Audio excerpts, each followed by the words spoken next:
Blackstone presents 1984 by George Orwell. This book is read by Theo Solomon. Part 1. Chapter 1. It was a bright, cold day in April, and the clocks were striking 13.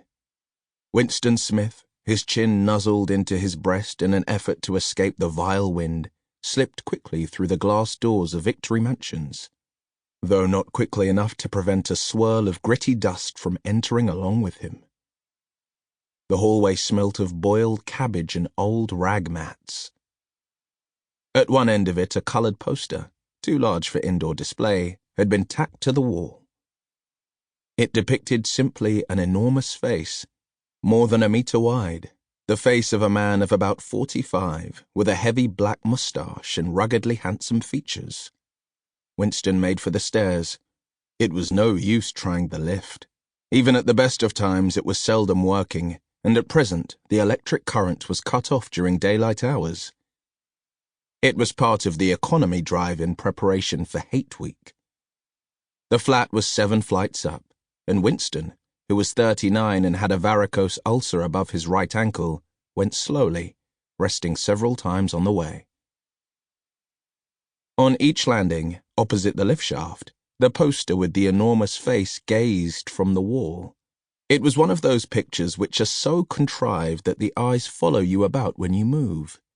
"Big Brother is watching you," the caption beneath it ran. Inside the flat, a fruity voice was reading out a list of figures which had something to do with the production of pig iron.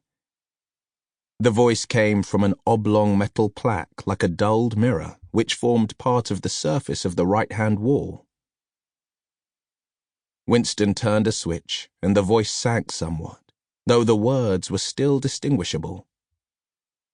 The instrument, the telescreen it was called, could be dimmed, but there was no way of shutting it off completely. He moved over to the window, a smallish, frail figure, the meagerness of his body merely emphasized by the blue overalls which were the uniform of the party. His hair was very fair, his face naturally sanguine, his skin roughened by coarse soap and blunt razor blades, and the cold of the winter that had just ended. Outside, even through the shut window pane, the world looked cold.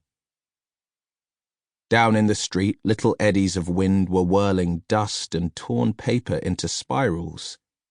And though the sun was shining and the sky a harsh blue... Sample complete. Ready to continue?